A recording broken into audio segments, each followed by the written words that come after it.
waan barbaaddu fi waan siif malu sirriitti beeki. Haasaa namuu hin beekne of waliin taasisteerta. Karoora kee yeroo gabaabaa fi yeroo dheeraa ofitti himteerta. Al tokko tokko waan of hin beekne nutti fakkaatus sirriitti of beekna. Of hubanna, ofiif ni yaadna. Kanaaf yeroo hundaa waan caaluu fi waan fooyya'aa ta'e kan ofiif hawwinu. Hawwiin keenyas duwwaa akka hin taane irra deddeebinee waadaa ofiif seenna. Kana yeroo kanatti nan godhaa, yeroo akkanaatti waan akkanaa nan argadhaa, zan iddoo kan nan ga'a. Kanaan ofiif yaade nan milkeessa jechoota hawwii salphaa fakkaatan ofitti ni haasofna. Deemsa keessa gara ofiif waadaa seenutti guddisna. Kanaafuu hin cabsin. Waadaa ofiif seente akka hin cabsin. Xawaata waadaa kee cabsituun ofis cabsaa, dandeettii keetis ajjeesaa deemta. Waadaa ofiif seentu si'ii fi Rabbi malee namni beeku hin jiru. Gaafa waadaa seentu kan si laalu hin jiru. Kan si dhaggeeffatus, kan si daawwatus namni wabii sitti ba'u hin jiru. Garuu ati yeroo hundaa of waliin jirta.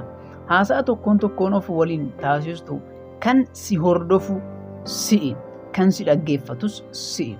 Tilmaama tokkoon ati ofiif kennitu kan beeku si'uma. Kanaan dura wantoota ofiif waadaa seente garuu galmaan hin geenye yaadadhu. Keessi kee hangam akka cabe ni yaadattaa? Ofii kee namootatti mirkaneessuuf ennaa fiigdu eenyummaa kee, jabina kee ni dhabda. Waadaa kee ni cabsita. Ofitti orma taata. Gaafa ofiin walitti bu'uu jalqabdee kufaatiin kees sanfisni isaa ni dabala. Sittis ni dhiyaata. Yeroo tokko lama waadaa kee eeguu dhiisuu ni dandeecha.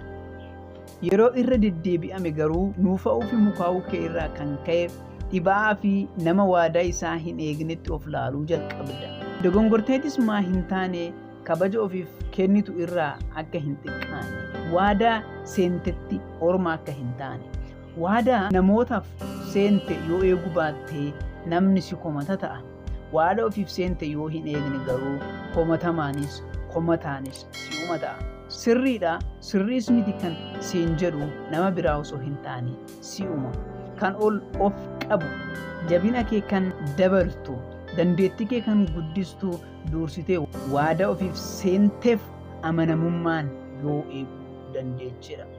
Haasaa ofii kee waliin taasistu kamiifuu xiyyeeffannoo kennuu jalqabi. Ofiif amanamuun, waadaa ofii kabajuun, eeguun, xumuruun karaa kamiinuu jireenya keen milkaa fi gammadaa akka taatu si taasisa. Hanga dandeecheen waadaa ofiif seente hin cabsin.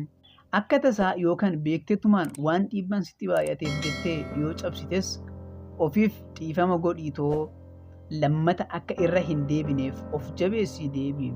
Hanguma saniin waadaa kee eeguu yoo dandeeche, waadaa keef yoo amanamaa taate bakka feete ga'uu akka dandeechu hin shakkin.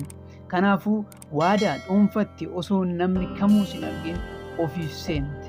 Wantoota nan taasisa jettee ofitti himte akkana nan godha akkas nan godha warreen jetteen san akka hin cabsine waadaa kee eegi hin cabsin. Hanga ammaatti waan waliin turtaniif galatooma. Viidiyoo biraatiin hanga wal galuutti nagaan naaf tura. Baay'ee.